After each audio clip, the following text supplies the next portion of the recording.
ami internaute du Dakarois 221 ñu ngi leen di nuyu di leen ziar di am mbégte ak contentement di leen dalalaat ci seen émission au cœur du showbiz tey nag ñu ñëw fi nga xamante ne moom mooy ko ñu Yawou Salim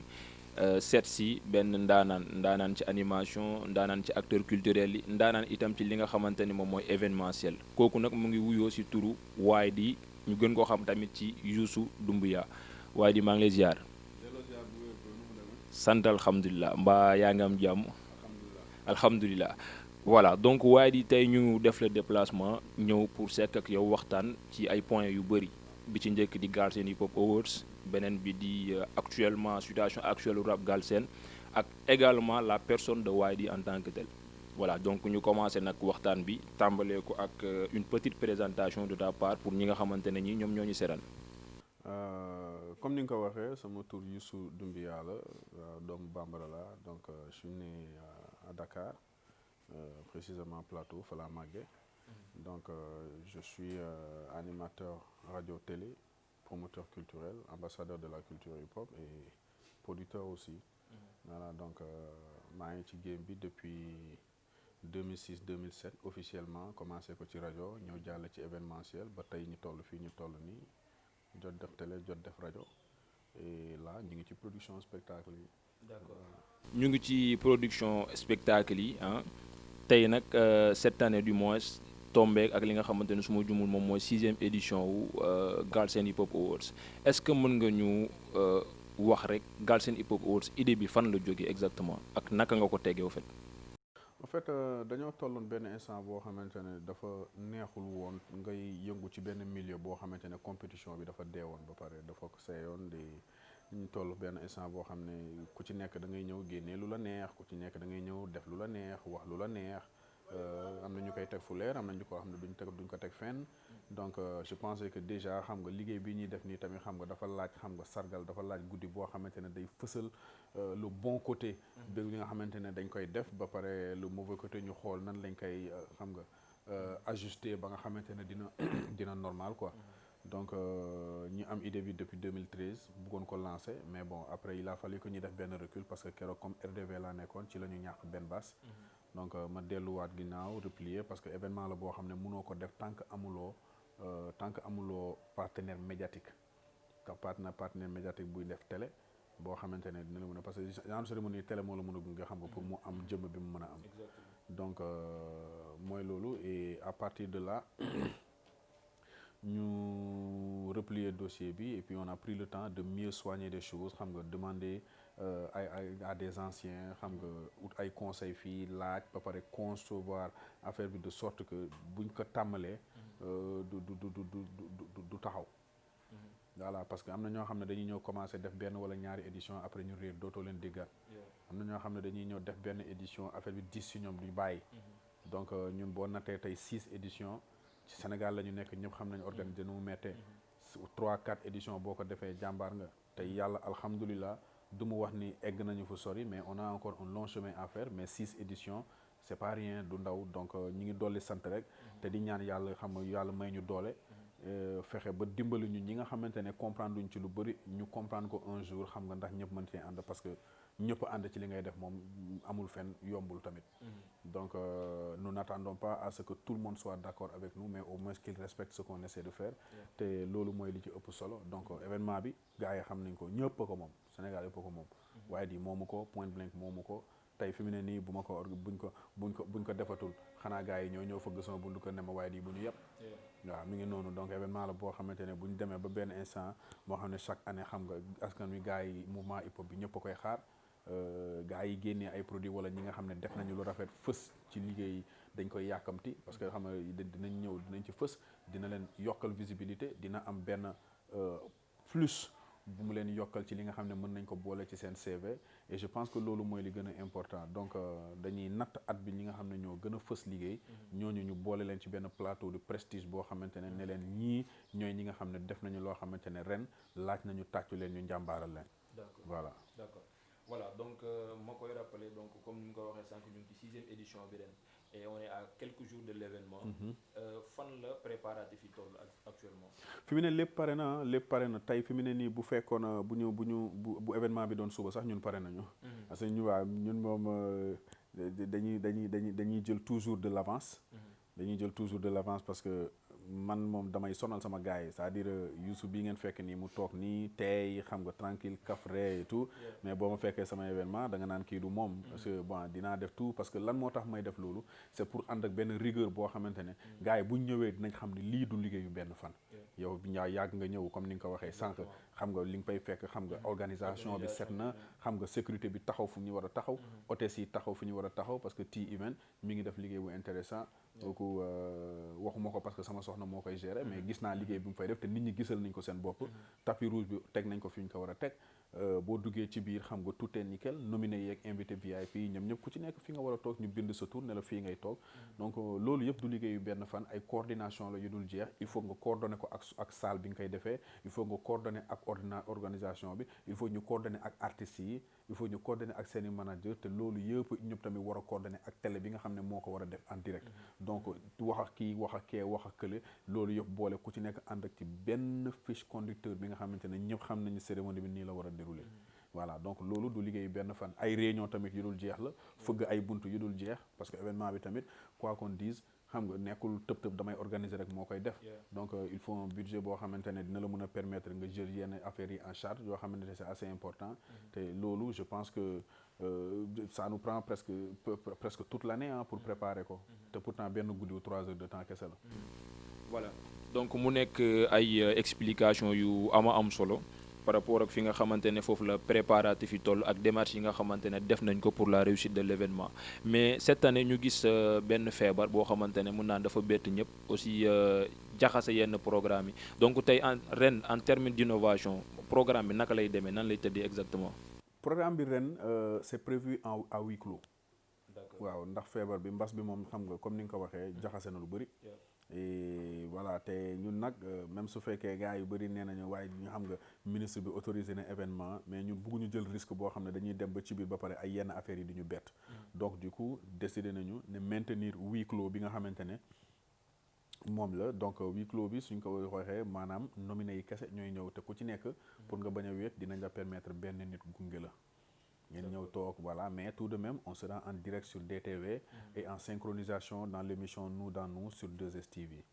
mais dinañ nekk tamit en direct ci suñu page Instagram ak suñu page Facebook Galsen Hip Hop Awards donc dinañ dekk direct foofu yëpp donc foo mënti nekk ci àddina bu dee télé la wala ci sa portable di nga ko mën a seetaan et nous partons xam nga dans un ère digital parce que ñëpp xam nañ le digital comment xam nga le digital a envahi le monde entier donc sur tous les domaines donc digital bi am na doole boo xamante ne nous n'irons pas en tout cas honnêtement dans le vrai sens du terme du digital mais au moins dinañu jàll ci suñu réseaux sociaux te jàll tamit xam nga ci ñi nga xam ne mooy chez nos partenaires respectifs nga xam ne depuis le début ils nous accompagnent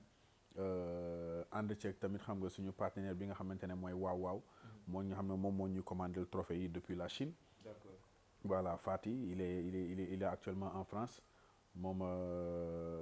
moo créé marque bi tudd waaw Authentic Brain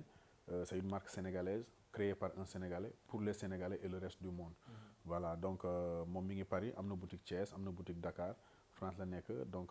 il nous suit de près ou de loin chaque année xam nga day indi tamit li nga xamante ne mooy dooleem mën-mënam xam-xamam ak expérience am xam nga pour jàppale événement bi yemul ci conseil indi commander ñu ay trophée yemul ci defaral ñu xam nga ay capuchon blouson yu mel nii ay t-shirt yu yëpp moo ñu koy defaral mais day ñëw ci direction artistique u scène bi sax il est impliqué donc Fati wax dëgg yàlla amuñu lu ñu ko fay di ko bégg bu baax a baax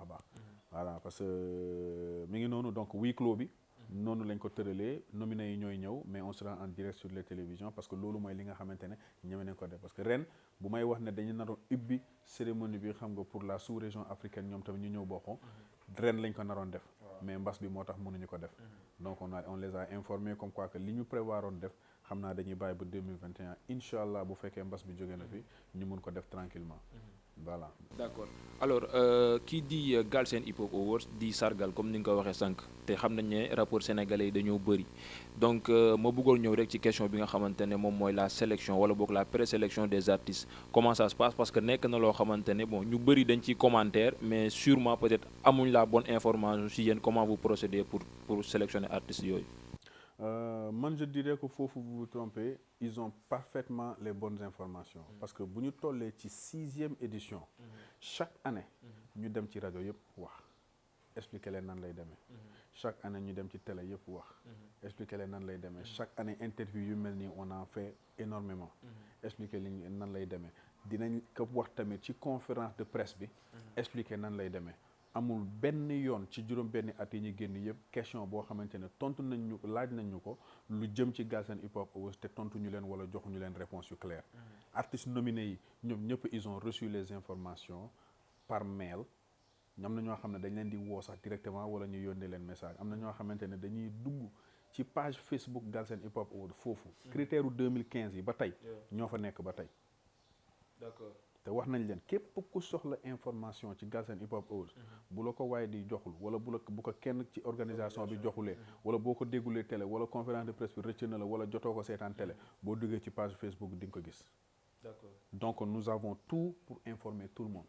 donc ku jotul information bi am na information yoo xamante ne c'est l'information qui vient vers la personne mais am na loo xamante ne bu la soxalee dëgg tu vois yaa koy uti te ñun fexe nañu ba li nga xamante ne am na ñoo xam ne ils sont sur Instagram nekkuñu Facebook info yaa ngi fa am na ñoo xam ne ñi ngi Facebook nekkuñu Instagram info yaa ngi fa am na ñoo xam ne du ñu seetaan télé mais ñi ngi ci réseaux sociaux yi info yaa ngi fa am na ñoo xamante ne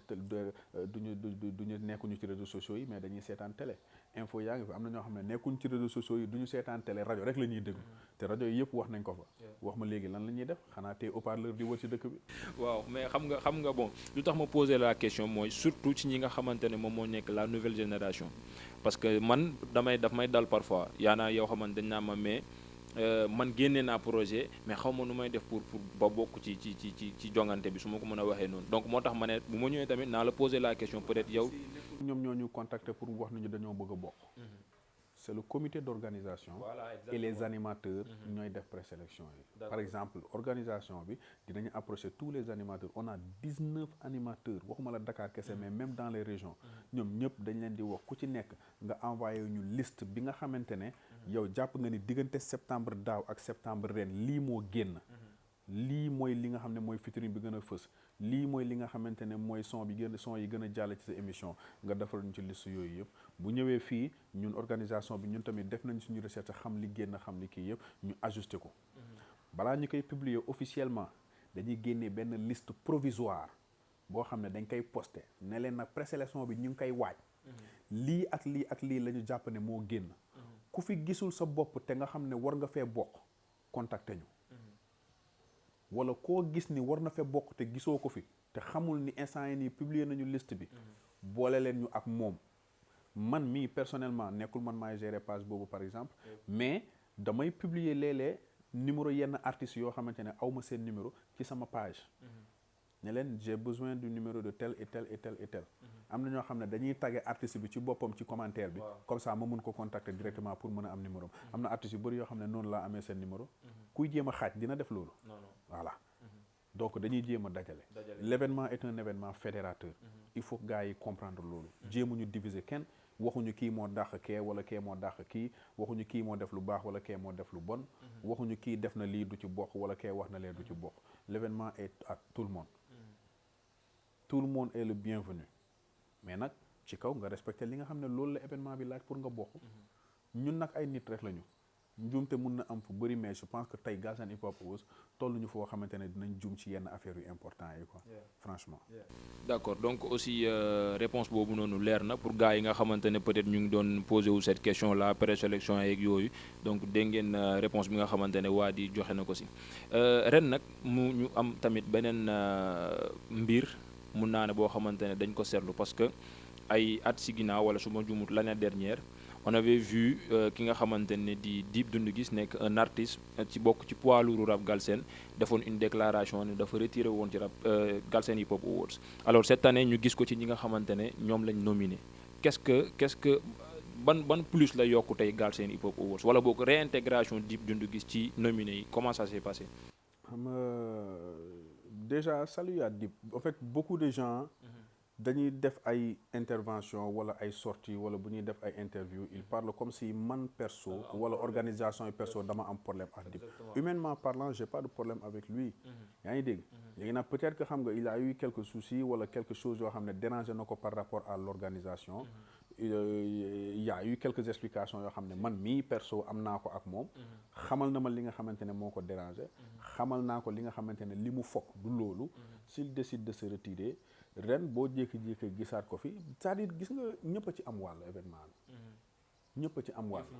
yëfu ñëpp la ñëpp a ci am wàll dafa génne ay fansam ñi ngi seetaan événement bi neex na leen bëgg nañ ko ci gis na ñëw jël fekkee am na lu mu war a jël mu jël ko dem jeex na loolu rek la. d'accord ñu ñëw aussi ci li nga xamante ne mooy l'aspect communication parce que man su ma jumul c'était aussi l'année dernière gisoon nañ mu am benn malentendu su ma ko mën a woowee noonu seen diggante ak ki nga xamante ne moom mooy Leuz Diwane ji parce que moom tamit defoon na après benn poste di wax ne voilà moom il n'était pas informé dafa jékki-jékki gis boppam affaire et c'est pas respectueux cette année également ma gis ki nga xamante ne moom mooy Nit Doff moom aussi mu ne il s'est retiré parce que voilà affaire yi wax ci xalaatam daal tey est-ce que gisu leen aussi côté communication vis-à-vis des artistes est-ce que tamit amul ay manquements. Notre communication est au point xam nga communication mooy nga toog doo wax. yaa ngi dégg. man damay jàpp ne ñun Sénégal la ñu nekk. yaa ngi dégg. am na loo xamante ne dans n'importe quelle cérémonie awards gis ñu kenn foo xamante ne dañuy yëgal artistes yi ne dañ lay nominer. gars yi da ngay jékki-jékki rek gis ko. duñ la woo duñ la yëgal. yaa ngi dégg. je reviens déjà xam nga sur le truc avec Leuz Diwane ji. big up à lui perso j'ai jamais eu de problème avec Leuz Diwane ji. benn malentendu la boo xamante ne qui a été mal interprété par son ex manager. soxloolu may dugg ci ay détails bu fekkee mi ngi seetaan xam na. yaa ngi dégg entre temps pëpësa laa mujj woo ne ko bro je sais que tu es proche de Leuz Diwane ji jottali ma numéro pour ma woo ko mais yàlla def na boobu ba léegi nag jotuma ko parce que entre temps j'ai fait des voyages et tout ba ma ñëwee ma tal leneen donc j'ai pas eu le temps mais perso j'ai jamais eu de problème avec Leuz Diwane ji question de malentendu la boo xam ne qui a été mal interprété à son égard par rapport à son ex manager. D'accord. moo fa xaw ma ndax daf ma waxal ci moom loo xamante ne man waxuma ko wala dafa dëpp sama kàddu wala niñ ko expliquer nekkul noonu la ko waroon comprendre noonu la demee mais bon jusqu'aujourd'hui fii léegi man waxuma ak moom am na loo xam ne mënuma ci sori parce que xaw ma lan lañ ko wax ba mu def poste boobu. voilà mi ngi noonu. D'accord voilà donc mu nekk aussi ay précisions yu détail parce que voilà xam naa ne ñi ci amoon tamit ay lënt seen bopp bëri woon na donc réponse boobu man jàpp naa ne nekk na réponse bu am solo alors Galsen Hip Hop Awards yi donc ren à huis clos la ko gars yi di defee et ku nekk aussi benn invité ngay lañ la may boo ñëw nga ànd ak moom maintenant ñi nga xamante ne ni peut-être amoon nañ cette habitude là xam nga de venir assister à la cérémonie est-ce que vous avez pensé quand même à au moins offrir quelques tickets à je peux dire des fans de la cérémonie pour ñu ñëw assister ñoom aussi. bu ma ko loolu buñ ko mënoon def loolu mooy dañuy jëlaat salle yi ñu daan jël ubbi ko ñëpp ñëw benn yoon. mais mënuñu ko def. pour beaucoup de raisons. Un, Covid oblige. Deuxièmement, la plupart de nos partenaires se sont retirés. yaa ngi dégg loolu mooy budget bi nga xam ne moom lañ doon am pour organiser ko yaatal ko ba ñëpp di ko ñëw teewee. amuñu ko ren mënuñu ko donc ñu limité ko ci ñi nga xamante ne ñooñu ñooy l'essentiel de l'événement maanaam les artistes nominés. ñeneen ñi ñu jox leen télé rek xam nga nañ ñu may dañ leen ko ñaan ngir yàlla du c'est pas de notre faute du li ñu gënal. c'est pas de notre faute du li ñu gënal bu ñu sañoon ñu yaatal ko ñëpp ñëw mais situation bi moo demee ni nga xamante ne bon voilà ba. nañu xool nan lañ ko ceenee ci réseau yi ak télé bi rek ba déwén après ñu delloo leen li nga xam ne ñoo ko moom quoi parce que gars yi itam war nañu comprendre parce que bu fekkoon neneen la 5 ans musuñu def entrée payante entrée invitation la dañ koy maye c'est parce que li nga xamante ne moo ci nekk on a des partenaires yi nga xam ne tout ce qui est chargé de l'événement muy trophée yi di logistique bi di organisation bi en tant que telle location wu salle bi ak yooyu noonu loolu noonu yëpp xam nga dañuy am ay nit yoo xam ne ñooñu ko doon jëlee en charge tey la plupart de ces personnes là wala la plupart de ces structures là nekkuñu fi ñoom ñëpp dañoo retiré wu à cause du Covid ñoom ñëpp dañoo retiré wu par manque de budget mais léegi avec les maigres moyens li nga xam ne moom mënul ñàkk mooy ñu def cérémonie mais à huis clos am suñuy trophée am benn salle télé bi ñëw defal ñu direct ñu invité nominé yi ñu ñëw loolu mooy li nga xam ne ren mënul ñàkk te noonu lañ ko defee à la base léegi nag déwén dinañu yaatal li nga xam ne tey booy xool ren même prestation yi sax tout a été enregistré xaaruñu ba le jour ji artiste bi ñëw xam nga indi ay kii yam ak yooyu noonu lépp dañ ko enregistré pour faire le maximum de moins de personnes possible loolu la du lu ñu gënal nag mais incha allah ñu ngi jégalu ci gars yi bu baax ba déwén bu soobee yàlla incha allah ñu delloo ko d'accord léegi ñu ñëw ci li nga xamante ne moom mooy rap Galsen gis nañ ne actuellement ñu bëri ñu ngi génnee seen projet yi ci mois de décembre yow en tant que acteur culturel en même temps animateur pour yow lan moo waral loolu le fait que gars yi décembre bi nii ku nekk di génnee sa projet. booy xool naturellement artistes yu bëri même dans le monde décembre la ñuy faral di génnee loolu je pense que c'est aux artistes de répondre à cette question man duma artiste mënuma nekkuma directeur artistique benn produit ton avis compte aussi nekkuma waaw non mon avis est que c'est-à-dire artiste saa yoo mënee génnee album boo ko mënee génnee boo ko sentir nga génnee ko y a pas de souci mais léegi nag quant à ce que lan moo tax ñu choisir décembre pour def ko man honnêtement loolu je suis très mal placé pour répondre à cette question parce que duma artiste duma directeur artistique nekkuma ci seen bopp nekkuma ci seen label yaa ngi dégg mais l'essentiel est qu'il décide de sortir en tout cas c'est quelque chose de très important et c'est du bien parce que day yokk xam nga écoute bi day yokk taux d'écoute bi day yokk taux d'achat bi day yokk de commentaires yi day yokk playlistu animation bi day yokk tamit li nga xamante ne mooy listu présélection yi bu ñëwee bu déwén ñëwee et tout day yokk tamit li nga xamante ne mooy fësal artistes yi nga xamante ne ñoom ñoo yelloo sargal yooyu noonu ci biir événement bi donc man noonu laa koy jàppee quoi c'est ça mon calcul tu vois donc li ñuy def rek mooy gën a yokkal leen doole gën fi nekk pour ñoom parce que après tout événement bi ñoom ñoo ko moom ñoom ñoo ko moom donc il faut juste saluer le fait que bon beaucoup d'artistes décident de sortir parce que loolu mooy xam nga rap bi mi ngi évoluer maintenant direction bi mu jëm ak ce qui se fait l'essentiel est que les choses se fassent man c'est tout ce que je dis parce que munoo def dara boo xam ne ñëpp nañ ci kontaan wala ñëpp dinañ ko bëgg tamit tu vois mais l'essentiel est que les choses se fassent les choses sont en train de se faire c'est le plus important li ci des yëpp amul benn sens d'accord wax nga ko sànq ci sa biir wax maintenant damay rebondir juste ci beneen question moom mooy actuellement yow naka nga gisee rap Galsen parce que y'en a qui disent que ne par exemple l'écriture moom dafa commencer dès booy léegi ci son commercial xam nga entertainment lañ gën a nekk am na ñoo xamante ne tamit ñu ngi ci seen dynamique gu puristique booy nañ bind xam nga ñu ngi yàq rab bi nangam sangam yow loolu naka nga ko gisee. gis nga loolu yëpp dafa bokk ci game bi. puristo entertainment commercial dafa bokk ci game bi gis na naa la wax benn affaire. hip hop dafa am lu ñuy wooyee hip hop HIP espace HOP. am na hip hop HIP trait d'union HOP. am na hip hop HIP HOP collé. ñett yëpp bu ci nekk am na signification. est-ce que mën nga ci andil tuuti la première HIP espace HOP mooy le mouvement de l'intelligence mooy li nga xamante ne moo tënk culture bi. le mouvement de l'intelligence c'est l'originalité la base de tout ce que c'est au fil du temps nag muy continuer di gën di avancer yeneen élément di ci yokk moo waral hip hop trait d'union boobu noonu HIP trait d'union HOP foofu ngay gisee où se rassemblent les 9 éléments du hip hop. Le breakdance, le graffiti, le rap, le DJing, le beatboxing, le street knowledge, street fashion, street entrepreneurialism et street language. mooy les 9 éléments du hip hop. D'accord. yaa ngi dégg bu ñu boo dajalee loolu noonu yëpp nag xam nga da lay yóbbu mainstream mooy li nga xamante ne mooy liy jàll rajo chaque jour di jàll télé chaque jour ñi koy programmer muy jàll en rotation. Et c'est là où se trouve le commercial. C'est ce qu'on appelle le produit. Produit nag il faut nga jaay ko. yaa ngi dégg. léegi ceux qui veulent rester puristes qu'ils restent puristes ils auront toujours leur public ceux qui veulent être commercial qu'ils soient commercial mais ils auront toujours aussi leur public parce que am na ñoo xamante ne tey déglu son moo leen gënal dem boîte am na ñoo xam ne dem boîte moo leen gënal déglu son mais am na ñoo xam ne dem jàkkaarloog artiste bi concert moo leen gënal ñaar yooyu yëpp donc ku ci nekk tànnal sa bu la neex la ne critique jamais man perso yàgg naa ko wax ce qui est en train de se faire en ce moment am na benn tournure bu mu jël dëgg la est-ce que neex na ma non est-ce que j'écoute non am na lu may déglu loo xamante ne tey la génn lu bees la yaa ngi dégg pour sama nopp bopp la mais pour sama rajo wala sama émission su ma toogee je suis obligé de tout écouter pour pouvoir faire une bonne playlist pour satisfaire les oreilles qui écoutent ma rajo mais sama biir oto wala sama biir kër am naa lu may déglu koo kenn mënu ma ko tere sa portable li ngay déglu man du ma la ko defaral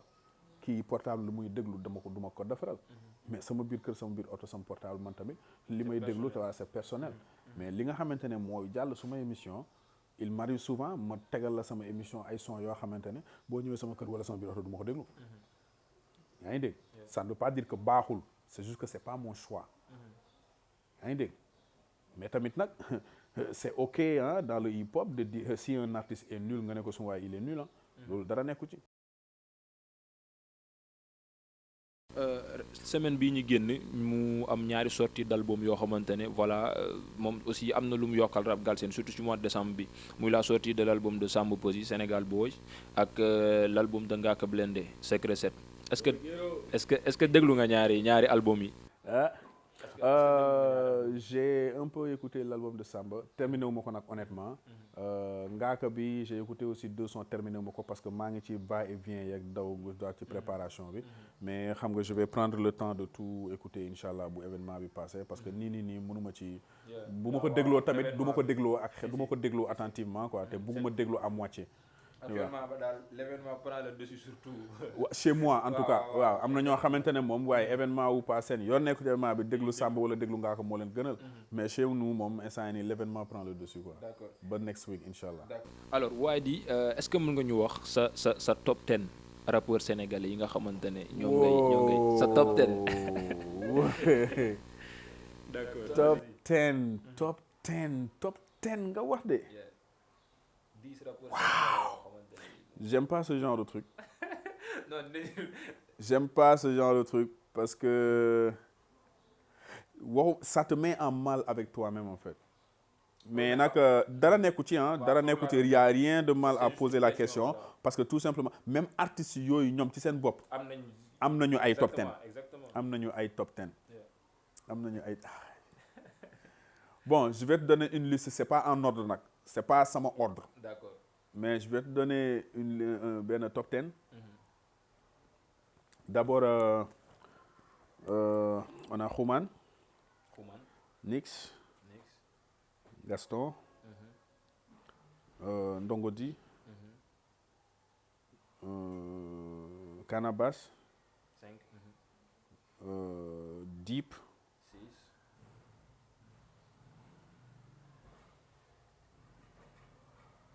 C'est là que ça devient compliqué. Pepese. De Gauss. 7. Rexty. 8.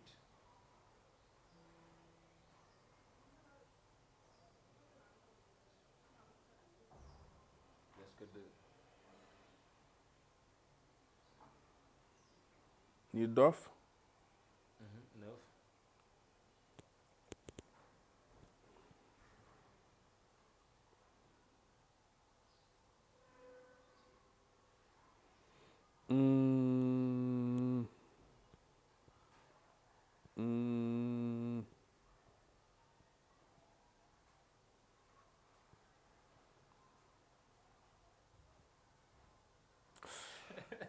mu des benn mu des kan peut-être top 100 laa la waroon laaj. non one last. ma sànni la ay no. waaw peut-être ça pourrait m'aider. Omzo Is definitely mën nga ko ci boole. because c'est un artiste boo xam ne il est prolifique. il est authentique. ba pare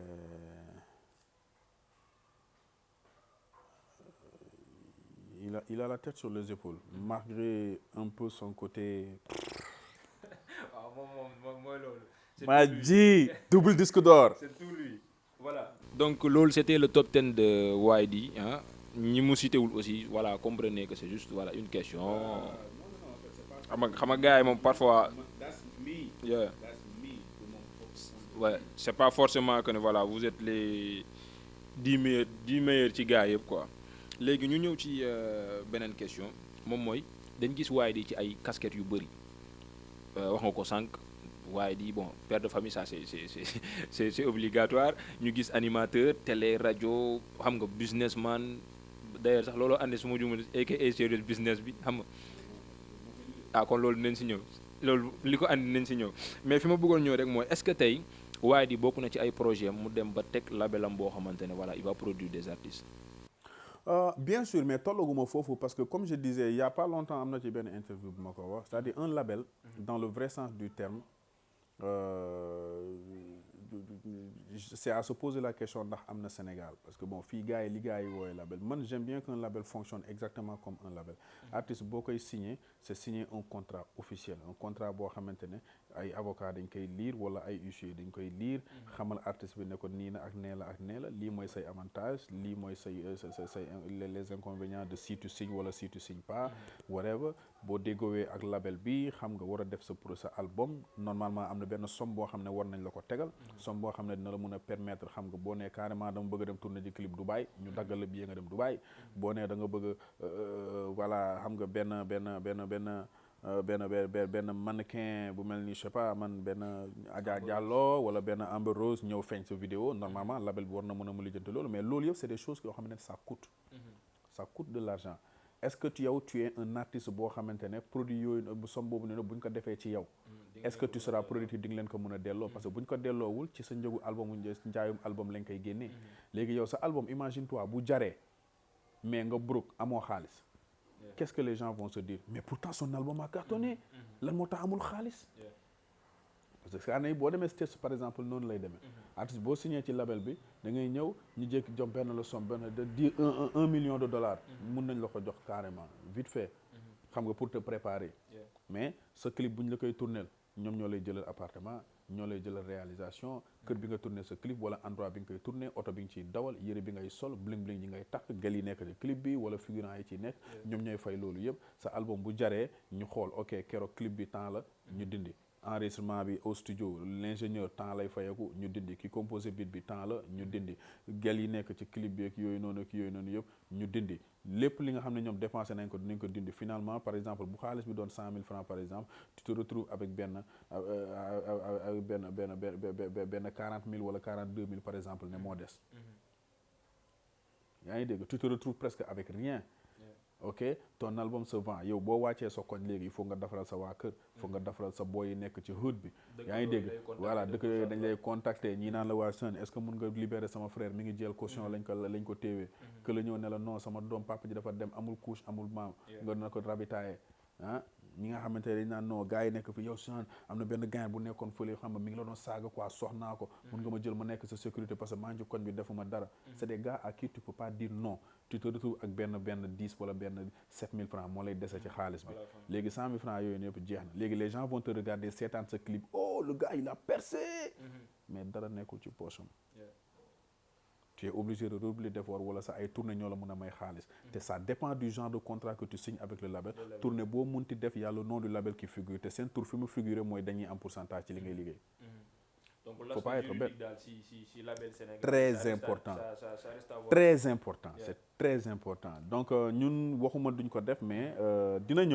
ñëw c'est juste qu'on a des projets plus importants yi nga xamante ne moom la ñuy entamé te bëgg nañ ko jeexal parce que ñun étape par étape la ñuy dox donc là fi mu ne nii bu weesoo Galsen Hip Hop Awards bi ren li gën a important pour ñun mooy fexe ba génnee ko génnee suñu documentaire en tout cas Back to the Source en 2021 ba pare synchroniser sortie bi avec le Galsen Hip Hop Awards / West Africa l'année prochaine où on aura la participation des pays africains de l'Afrique de l'Ouest ñoom ñëpp dañuy ñëw bokk ci Galsen Hip Hop Awards bi / West Africa parce que West Africa bi ñoom la il y a 4 catégories yi nga xam ne ils les ont réservées mooy catégorie meilleur album de la West africain meilleur vidéo West africain meilleur featuring West africain ak meilleur artiste West africain donc ñeenti catégorie boobu noonu mooy concerner la sous-région mais le programme Galsen moom du changer li ci am depuis le début mooy continuer di am mais yëpp dañ koy def benn guddi d'accord mu nekk aussi beneen état bu Galsen Hip Hop Awards 2021 incha allah ñuy souhaiter yegg si ak jàmm ak salaam et que aussi voilà li ngeen ciy séntu yàlla def ko ñu gis ba léegi ci voilà démarche yooyu nga xamante ne yéen a ngi ci ak ton équipe pour génne wala boog gën a taaral rap Galsen au niveau international parce que voilà affaire yi moom foog nga commencer fii ba yegg fi nga bëgg a yegg ñu gis ne comme ni ma ko waxee sànq Dip Doundou Guiss sélectionné ngeen ko yéen ci li nga xamante ne moom mooy Galsen Hip Hop Awards bokk na ci nominé yi mais il n'a pas communiqué là-dessus alors que récemment je pense démb la nominé nañ ko itam ci beneen awards boo xamante ne c'est à l'échelle internationale ñu gis mu def ci une communication tey boo gisee suñ artiste su ma ko mën a waxee sama gis-gis la quoi suñu artistes yi je peux dire farataaluñu un peu Galsen Hip Hop Awards te bu fekkee feneen la dañ koy jox gëddam ba mu mat sëkk qu'est-ce que ça te fait yow tey en tant qu'initiateur événement bi. Bienvenue au Sénégal. Bienvenue au Sénégal. maanaam loolu du fi lu bees quoi. du fi lu bees bienvenue au Sénégal c'est tout. D'accord. En tout cas lu fu mu mënti doon que ce soit ci Galsen Hip Hop Awards wala feneen fu mu mënti doon bonne chance ah de toute façon ñun on ne souhaite rien de mal à qui que ce soit xam nga on le souhaite au contraire de gagner parce que ce sera toujours xam nga c'est le Sénégal qui gagne. Bienvenue au Sénégal. D'accord. ñu ñëw ci beneen projet boo xamante ne su ma jumul mos nga ci waxtaan ak un confrère Malick Ndoye par rapport ak la compétition le battle bi nga bëggoon organiser entre Omzo Dollar ak nga xamante ne moom mooy IS 814 bit fan la loolu toll projet boobu. Je pense que c'est un projet qui va tomber à l'eau. parce que Omzo ba léegi joxeegul kii yam parce que su ma jumul is moom d'accordoon na. waaw d'accordoon na de. Omzo daal moom moo réagirul ba tey. moo réagirul ba léegi waxul oui waxul non. D'accord. Zo daal bon libéral jaam tamit parce que gars yi badal boobu gars yi xam naa ne dinañ ci doon sawar tamit voilà ñu dem ba léegi ci question battle boobu parce que récemment sûrement war nga ko suivre le clash bi nga xamante ne moom moo doxoon entre ñaari label muy Néegu Rap ak waa Bour Music ñaari groupe yi yëpp di xëccoo benn mbir muy turu Akatsuki n'est-ce pas man jot naa rencontré beneen Akatsuki bu Bour Music waxtaan ak ñoom ne leen est-ce que tey pare nañ ku leen tegaloon un contrat organiser leen événement ñu def ce battle là ñu tegal leen xaalis je peux dire wala trophée je sais pas quoi. mun leen bàyyi sama idée yi ngeen di sàcc. non en fait dafa maa ngi ñëw je veux dire à la place de Is ak Omzo Dollar y a ces jeunes là qui sont là et que ñoom ñaar ñëpp pare nañ parce que après bi ma waxtaan ak ñële j'ai discuté aussi ak ki nga xamante ne moom mooy Sori l'officier avant-hier ci cérémonie Ngaaka Blindé bi moom aussi nee na ma pare na donc bu fekkee ne grand yi ñoom ñu ngi bëgguñ loolu noonu mais defal ko booy. ñaari équipe yëpp pare nañ. Hein? Si tu regardes mes vidéos sur internet di nga ko gis. Je ne pense pas. ah Sori joxe na accord am. parce que c'est qui Sori. Sori l'officier moom sax moom mun naa ne moo andi kalas bi yëpp moom te moom il est d'accord beneen groupe bi tamit toog naa ak ñoom kaar ñëpp ils sont d'accord. non je ne pense pas parce que Akatsuki SN. ak Akatsuki. ñoom ñaar rek ñëw nañu sama émission Bour Music Néegu Rap ñoom ñaar rek ñëw nañu sama émission jël naa leen waxtaan ak ñoom ñëpp et puis big up à tous les deux crews ah xam nga ku ci nekk am nga sa talent ku ci nekk am nga sa taxawaay yàlla def na xam nga que l'un a été beaucoup plus médiatisé que l'autre mais ça n'exclut pas le talent de l'autre quoi tu vois donc yàlla la rek tu vois yàlla mooy fësale mooy maye mooy kii mais ñëlee fës bi ñu fës yëpp ak quel que soit le nombre de partages international yu ñu jot a am yëpp wàññiwul talent au groupe bële loolu c'est le plus important man en fait foofu la ma sama mbégte nekk en fait waaw jote nañu ak kii parce que dëggantaan j'aime bien quand un MC se fait démolir ah xam nga ci ay son nii quand un MC se fait lyncher waaw yow damay reef oh he got snap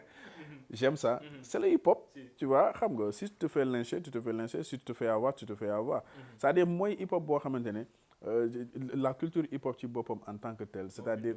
amul rap amul cuune boo nee rappeur nga wala hip-hopeur nga cuune warul nekk ci yow te am na yenn battle yoo xamante ne waroo ko bañ boo ko bañee rek tapet nga comprendre je dis pas que Omzo tapet la parce que waxtaan naa ak moom il a pas dit oui il a pas dit non daf ma ne rek xam nga il est préoccupé il me revient loolu jeex na mais waxul oui waxul non te xam naa ni bés bu paree moom ci boppam moom mooy def signe voilà donc mais ces boys là s'ils sont prêts YD est prêt voilà dinañ ko dox mais nañ ma may ñu pare Galsen Hip Hop Awards ba pare après on verra pas de souci. Exactement parce que ñaari groupe yi man ñaar ñi ma lay wax nii Sori l'officier par exemple gis nañ ko ci la compétition de Fata mu def ay prestations yu nice de l'autre côté aussi am na un autre gars qui s'appelle Dom Master Boy moom aussi dem na comment ça s'appelle encore Flow Up je pense mu ngi ci demi-finale yi xam nga finaliste yi donc ñoom ñaar boo xoolee ñoom am nañ cette habitude là de faire des battles donc boo leen ko defalee en tout cas dina nekk un événement bu ñuy xaar bu baax a baax ñu ñëw nag ci li nga xamante ne aussi dañ ko seetlu ba tey ci rap Galsen mooy que ne de plus en plus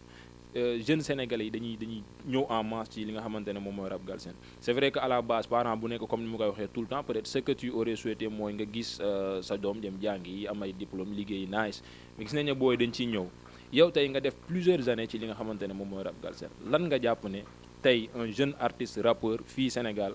yan qualité la war a am forcément 3 qualités yoo xamante ne forcément rappeur war na ko am pour pouvoir percer ak 3 défaut yu mu war a éviter forcément ci carrière am.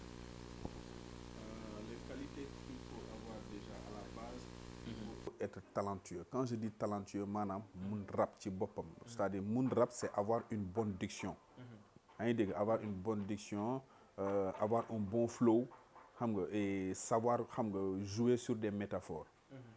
comprendre loolu mooy mun rap quoi. léegi deuxièmement il faut savoir écrire. Il faut pas écrire du n'importe quoi il faut savoir écrire même bu fekkee da sa bind fo li ngay wax ci son bi amul sens sax mais bind bi dafa war a jaar yoon dafa war a nice. mën nga fooyee loo xamante ne day nice. Exactement. comprendre wéradi ay c'est pas grand chose c'est un seul mot boo xamante ne mais il l'a utilisé d'une façon technique boo xamante ne set na c'est agréable à l'oreille. est-ce que tu vois léegi de l'autre côté mooy les qualités yi nga xamante ne talent écriture ak persévérance maanaam bu la ci caaxaan dugal. bu la caaxaan dugal c'est pas parce que génnee nga benn album wala génne benn son doxul rek nga ne non nga yolom wala nga bàyyi sa loxo non c'est-à-dire boo ciy dugg liggéey la boo ciy dugg lu leer na la ci dugal et puis il faut pas ngay tëb rek di bañ wala non c'est-à-dire ça n'a pas de sens loolu amul place ci hip hop bi. D'accord. tu vois léegi trois choses nag qu'il faut éviter mooy rëy ego c'est la chose la plus dangereuse dans l'industrie musicale. Je parle pour cette jeune génération parce que am na ñi nga xamante ne par rapport à leur expérience li gën a dangereux si ñoom leneen la. am na ñoo xam ne dañ la naan les filles autour du milieu.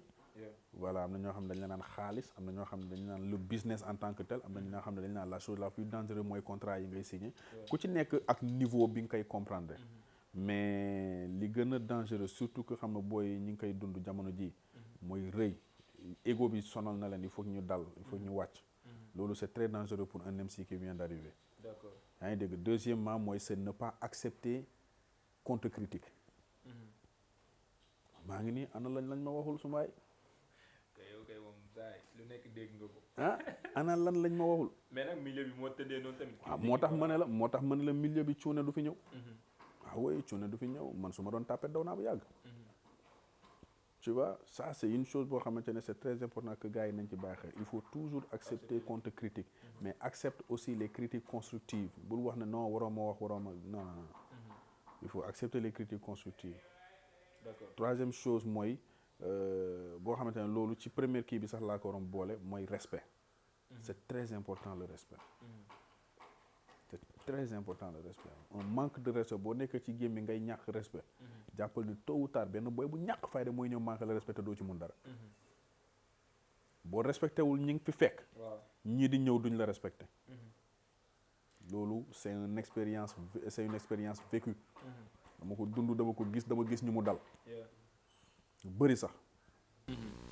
D'accord mu nekk lu am solo à l'endroit des jeunes rappeurs yi nga xamante ne ñoom ñoo nekk ci game bi di ci gëtu bu baax a baax donc dégg ngeen les conseils yi nga xamante ne nii waaye di jox na leen ko voilà comme li ñuy wax nag ngeen dégloo ko ak xel benn ko dégloo ak xol ba tey ci question yi waaye di sànq wax nga ne da ngaa bëgg quand un artiste se fait démolir apparemment tu aimes les clashs léegi yow wax ma yan les 3 clashs yi nga xamante ne dañ la marqué ci Rap Galsen. non mais vas-y léegi ndax bëggoo ci dugg. pour des raisons personnelles. D'accord. parce que loolu c'est moi man la. dañ la koy nangul. dañ la koy nangul léegi ma dem ci li nga xamante ne moom mooy Waydi la personne de Waydi. tey milieu audiovisuel nekk lu compliqué surtout pour jeunes comment tu as fait pour te faire une place ci milieu animation Sénégal. Écoute je pense que ñun bañ ciy dugg c'était vraiment du sérieux en fait. C'était vraiment du sérieux am na benn anecdote bu may jox gars yi dañ may reetaan rek mais pourtant lu am la. Quand j'ai démarré vers fin 2006 début 2007 sur Walf 3 ñu rajo boobu ñun ñoo ko démarré. Il y avait man, il y avait Clément, il y avait Solji, il y avait Bouba bi nekk i rajo léegi il y avait qui d'autre on était environ 6 ou 7 à Cheikh Sarr bi nekk Zik FM. ñun ñoo fa nekkoon on a démarré cette radio là et tu sais que j'ai animé pendant 3 mois fàtte dem jëli suma salaire. Ah c'était l'amour de la radio, c'était l'amour de la culture, c'était de la passion, c'était pas une question d'argent. xaalis boo nekkee ci milieu bi nga bëgg ko mu dëggu ci yow xaalis bi tôt ou tard dina ñëw jiital li nga xamante ne mooy la passion et l'honnêteté loolu mooy liggéey li nga xamante ne foo mën ci dem jiite ko yaa ngi dégg quand nous on a commencé l'animation c'était du sérieux dafa sérieux woon c'était l'amour de la culture c'était l'amour du hip-hop ba pare daf ñu doon jaral ñuy dépenser xaalis pour dem di def ay recherches pour mën a xam lan moo xew lan moo bees kan moo def lan tu vois mais aujourd'hui honnêtement xam nga c'est plus le cas xam nga avec cette nouvelle vague d'animation là aujourd'hui n'importe qui tey mun na ñëw toog rajo am na ñoo xam ne bralon moo leen di fa yóbbu am na ñoo xamante ne ñàkk lu ñu def moo tax ñuy monter dossier ne dañuy dem animé am na ñoo xam ne ci ay animé fuural ngénte lañ jógee ba ñëw tombé ci rajo tey di def ay émission am na ñoo xam ne da nga leen di déglu rien que bu ñuy nuyoo sax nga xam ne kii du animateur nuyoo mais bon loo ci mën mënoo ci dara c'est des choses qui se passent mais là xam naa ni ñun à notre époque ba ñuy tàmmale rajo c'est-à-dire am na ñoo xam ne ñoo ñu jiitu woon bien sûr mais ñun dañoo roy si ñoom dañoo doon jàng si ñoom dañ leen doon déglu dañ leen doon xoolee genre ñii c'était mythique quoi xam nga ay mythe lañ leen doon xoolee ay monument lañ leen doon xoolee donc c'est des gens ay ñun Michael Souma ay ñun Aziz Coulibaly xam nga ay ñun Coco Jean xam nga ay ñun Mahou Solbi tu vois c'est des gars yoo xam ne ñoo ñu jiitu des années avant ñun ñuy ñëw donc ñun ba ñu ñëwee déjà xam nga c'est cet amour là xam nga ba ñu leen di déglu ñoom xam nga ce qu'il faisait moo ñëw dugg si ñun ba tey yàlla def passion bi si ñun ba ñi nga xam ne tey ñu def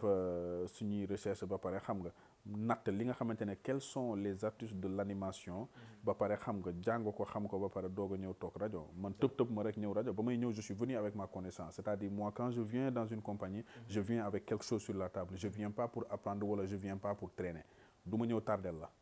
non tu viens apporter benn plus ci liggéey bi. exactement voilà. Wally bi ma dugg see sànq ma gis une photo boo xamante ne je pense c'est avec ta femme apparemment mu mel ni tu accordes une importance particulière à la famille ma bëggoon rek nga wax ma ban souvenir nga fàttaliku yow ci sa carrière moo xam animation wala lu mu mënti doon loo xamante ne acte boo def boo xamante ne gis nga ne lii nii mes parents ont été fiers de moi. Je sais pas mais par contre quand on a travaillé avec Black Emotion ba kii nu ma tuddati en 2009 je crois 2008-2009 voilà on a eu à faire Morgan Heritage avec Black Emotion ma job ci ak grand Aladji Man moo ma may une opportunité boobu Morgan Heritage boobu ñëw Sénégal gis nga bruit bu mu defoon Sénégal nu mu fi yëngalee woon et tout maa nekkoon seen interprète maa nekkoon table conférence de presse bi ak ñoom maa nekkoon seen accompagnant fu ñu dem yëpp man maa leen fa gunge et ma présenté tamit concert bi c'était devant 55 000 personnes 22h ba 2h du matin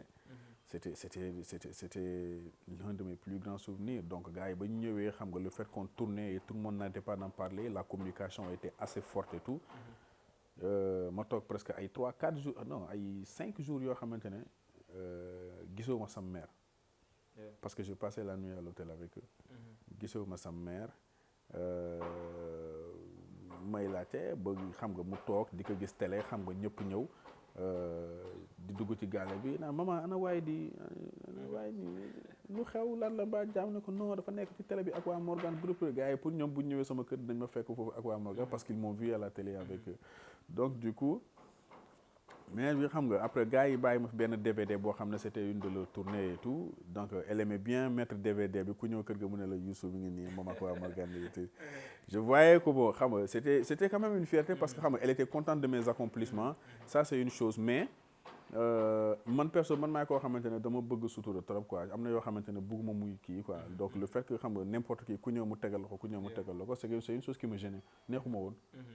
ku ko bëgg a seetaan nga seetaan ko télé quoi mais pas venir chez moi sama yaay di la ko tegal et tout voilà donc mooy loolu j'accorde exactement xam nga effectivement xam nga une place très importante xam nga à la famille dans ma vie parce que man famille moo ma defar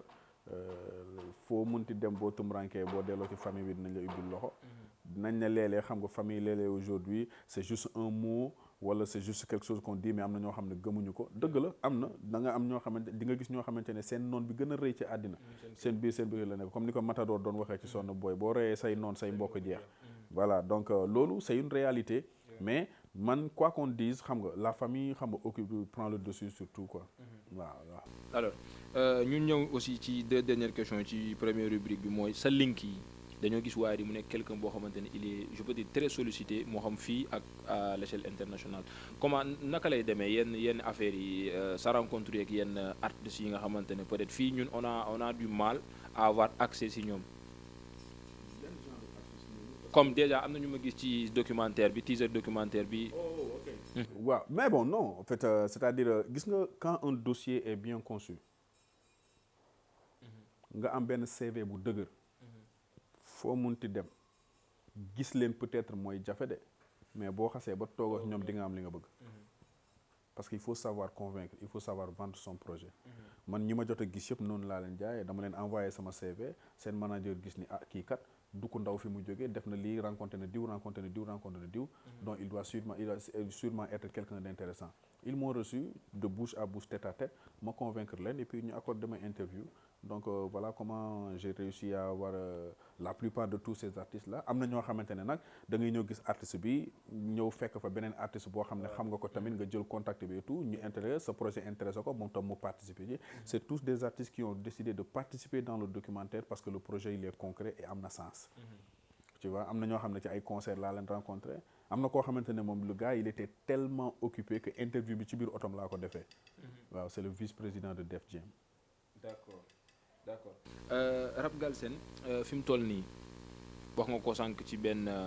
interview digital bi daf ci am solo ñu gis nag que sur les réseaux sociaux page Instagram yi ak les chroniqueurs sur YouTube di am liggéey boo xamante ne ñoom aussi ñu ngi koy def ci rap bi yow tey loolu naka nga ko gisee parce que déjà su ma jëlee exemple wéredi bi ñu doon wax sànq c'est sur Instagram que la vidéo a explosé après yeneen gars yi commencé di ko kii. le digital xam nga li gars yi doon wax xam nga il y a des années derrière ça fait plus de 15-20 ans ci ginnaaw. KRS-One mi ngi ko doon wax nee na la technologie a dominé le monde aujourd'hui te du lu bees. Le digital est très important dans la scène musicale aujourd'hui du point de vue où la plupart des artistes yi ngay dégg tey am na ñu bëri ñoo xamante ne ils n'ont plus besoin de signer sur des labels majeurs. Ils roulent indépendants. tey label majeur yi bu ñu la approché sax li ñu njëkk a xool mooy ñaata followers nga am Instagram ñaata nombre de vues nga am YouTube boo amee loolu c'est-à-dire groundwork bi maanaam liggéey bi ci suuf yëpp yaa koy defal sa bopp balaa label bi ñëw di la fekk si tey label fekkatul kenn koo xamante ne deful dara ba pare mu ne dama lay jël signé la il faut que mu am benn liggéey boo accomplir ba pare ñoom ñu ñëw fekk si la ngeen continuer liggéey bi ensemble te même bu ngeen continuer sax am na nu muy demee ñoom ñooy gën a bénéficier que yow loolu moo tax aujourd'hui beaucoup d'artistes décident d'aller indépendant parce que digital bi may na leen doole boo xamante ne mun nañ defaral lu bëri seen bopp Canabasse au début ba muy doog a ñëw rajo yu bëri dañ ko boycotté woon il a utilisé le digital xam nga les réseaux sociaux pour se faire une place voilà donc mi ngi noonu c'est ainsi de suite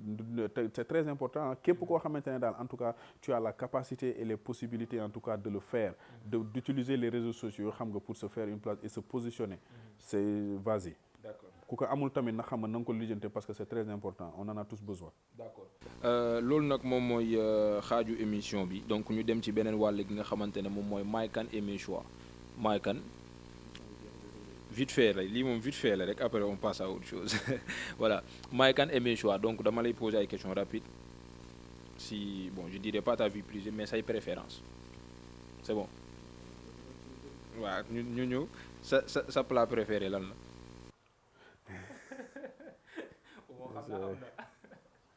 waaw bëgg naa ceeb bu weex moom. d'accord sa couleur préférée. rouge ban marque daal moo la gën a neex. Jordan. Parfum préféré. amoo parfum préféré. rappeur préféré.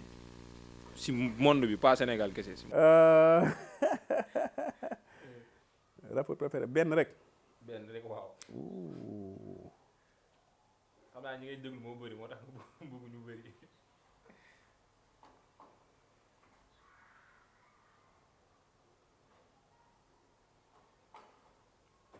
boo fa Jay-Z. Jay-Z d'accord chanteur préféré. chanteur préféré. Lauryn Hill.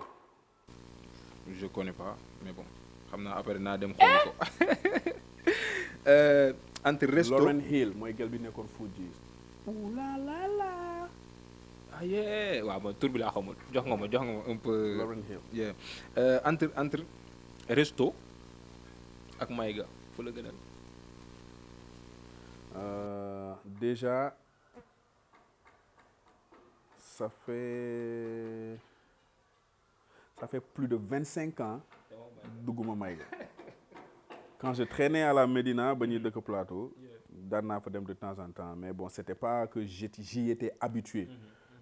Donc mais tamit préférence du resto man préférence mooy chez moi ñu toggal ma tranquille ma ci waa gàlle. Wadi café ou thé? Thé. Musique préférée en dehors du rap? Hip hop. D'accord. Polygamie wala monogamie? C'est privé. C'est privé. D'accord. Jigéen bu yiw wala bu sexy? Les deux. D'accord. Jigéen bu yiw mën na sexy hein? Exactement. Sa référence dans la vie? Mon père. Ok. Sa rêve le plus fou loo xamante ne yàlla na yéex balaa ngay génn àdduna bëgg nga ko accomplir.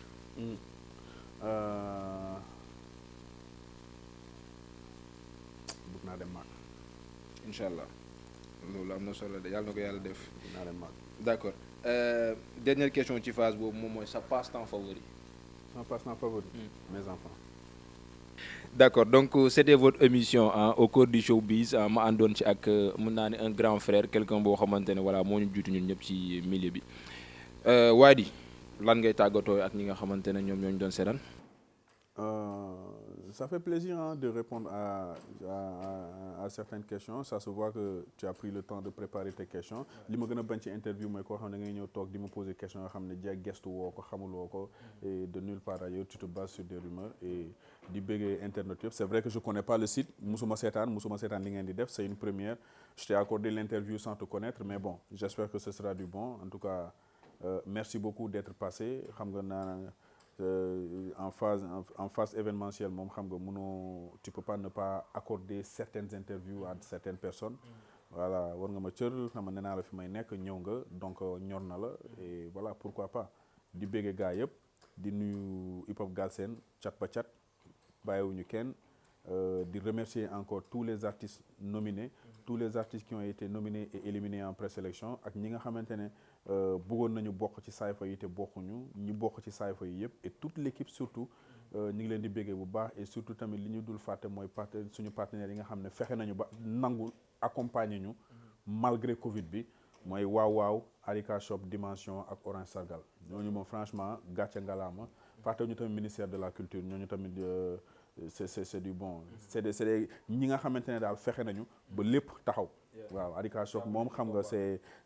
une boutique partenaire vestimentaire bi nga xamante ne lépp luy glamour ci tapis rouge beeg yooyu noonu ñoom ci yooyu la ñuy dox di ko lijjante waaw moom trophée yi la direction artistique u scène bi ak fexe xam nga t-shirt yi cap yi yëpp ñoom la quoi tu vois Orange Sargal moom naruñu woon sax ñëw ren daanaka mais pour symbole pour honorer la loyauté bi nga xamante ne ak sincérité bi nga xam ne moo nekk ci suñu partenariat c'est dëgg avec une maigre somme boo xamante ne c'est symbolique pour rek bon ne dëgg la Covid bi ñëw na defuñu benn événement mais lii mënu ñàkk teew quoi noonu lañ ñëwee quoi te mënuma woon wax déedéet te li ñu indi pourtant mënoon naa ci sax tufli mais samay gaañan la ñu séq naa ko ñoom te war na mën a nekk quoi donc big up à Orange Sargal à toute l'équipe mooy Ndiku Xoyaan ak Abdoulaye et tout le monde mais à part ça di leen big up tamit yéen ñëpp te seen site bi xaw ma kañ la ñëw mais yàlla na fi gën a yàgg te ngeen moytu jinne yi quoi parce que gars yi moom mais loolu éviter aussi de publier des choses basées sur le buzz quoi buzz baaxul ça y soyez authentique ngeen ñëw leen avec des faits ne rebondissez jamais sur du buzz lii la nit ñi bëgg wala lii la ñëpp di coow rek nga tëb ci après bu coow boobu passé foofu ngay des donc voilà sois authentique comme authentique Zeus. Merci beaucoup donc mu nekk ay kàddu yu am solo surtout la fin conseils yi nga xamante ne jox nañu ko ñun waa Dakarois 221 te dinañ ci bàyyi xel bu baax a baax donc c'était votre émission au cœur du showbiz ñu leen di jox nag rendez-vous ak beneen daanaan incha allah jërëjëf.